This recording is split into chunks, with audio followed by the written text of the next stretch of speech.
Sveicināti fotoveikalā. Mūsu trešajā tikšanās reizē Photoshops latviešu valodā. Ko darīsim šodien? Šodien pamēģināsim izgriezt kaut kādu daļu attēla, respektīvi padarīt viņu caurspīdīgu, lai varētu iemontēt savukārt citā attēlā. Kā to izdarīt? Šodien pavisam vienkāršs tūliņš, bet viņš darbosies tikai tad, pie zināmiem noteikumiem, par kuriem es jums pastāstīšu. Tātad sameklēsim attēlu, atkal atveram vaļā, paņemsim šo pudeli, atvērsim OpenViz Photoshop, un te viņi ir. Kā jau es teicu, šis tūliņš vai šis instruments darbojās labi tikai tad, ja tas fonts viņam ir viendabīgs aizmugurē, ja te nav kaut kāda zāle, palmas, vēl kaut kas, tad tamdēļ mēs varēsim izmantot Magic Wand. Tas ir šis. Zem šī ar labo taustiņu uzklikšķinot ir vēl vairāki. Arī tie tūļi, vai instrumenti, kas ir noderīgi tieši izgriešanai, kaut kādas sektora izgriešanai. Bet šoreiz izmantosim to Magic Wand vai burvju kociņš, un darbojas viņš ļoti vienkārši.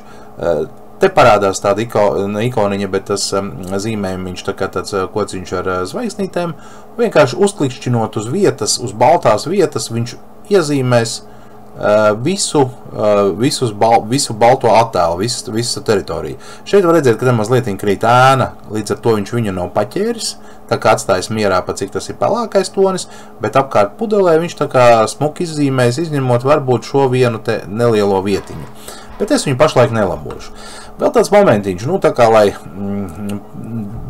paveiktu to darbu, jo šeit jau arī ir caurspīdīgums, ja mēs montēsim citā attēlā, tad tas pudeles kakliņš varbūt būs balts, bet aiz viņa būs attēls, tad mēs pieturot Shift, parādās tāds plusiņš, tā kā pievienot šai selekcijai, un nospiežam ar kreiso taustiņu, un iezīmējās arī šis posmiņš.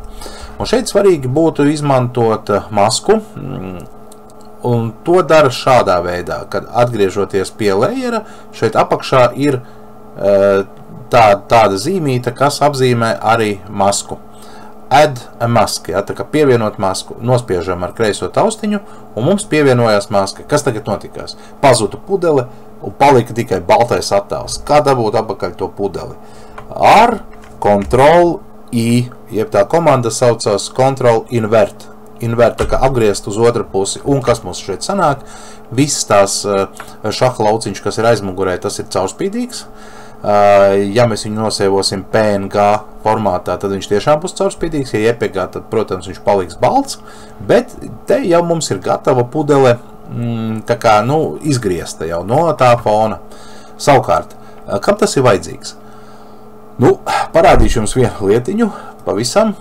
Šis ir tūlis, kas ir Move Tool, jeb pārvietošanas tūls, un ar kreiso taustiņu piespiežot, mēs varam to pudeli pārvietot, kur mēs vēlamies. Šajā gadījumā mēs pārvietosim viņu blakus esošajā vietā, kur mums parādās pirātu kuģis. To es pirms tam jau tur biju tā kā ielicis, un tagad turot joprojām to kreiso taustiņu un velkot, parādās arī mūsu pudele, visticamāk, ja? Un palaižot vaļā, viņa šeit arī ir. Protams, viņa šeit pa lielu, tad mēs viņu pavelkam druscītiņu zemāk, un pieturot Shiftu, lai nemainītu pudeles proporcijas, mēs viņu tā kā, samazinam. Vēl samazinam. Un noliekam, pieņemsim, blakus tam pirātu kuģim, tā kā, lai jau kapteinim Morganam prieks. Nospiežot Enter un deselect, respektīvi, tad viņš arī tā arī paliekās. Mazlietiņ apstrādātās malas ir iespējams, lai tā pudele nebūtu tik asa. Ir tāds speciālais tūlīts, kas saucās Blur, jeb tā kā, retušēt vai padarīt viņu tā kā maigāku. Tamdēļ mēs apvienosim abus šos tos līmeņus ar Merge, tā kā sapludināsim viņus kopā, izvēlēsimies Blur Tool un mazlietiņ tā kā iezīmēsim tās maliņas, lai tās malas nav tik asas un tā pudele ierakstās tā kā vairāk tajā kompozīcijā. Nu, un šeit jau redzēt, ka jau, nu, mazliet arī iekšpusi nedaudz. Nu, un tā nu mums izskatās neliela, maza kompozīcija, kuru var izmantot arī dažādās kolāžās un tāpat arī pēc tam noseivot un izveidot savu kaut kādu redzējumu skatījumu par dažādām bildēm. Paldies! Līdz nākamreizēm!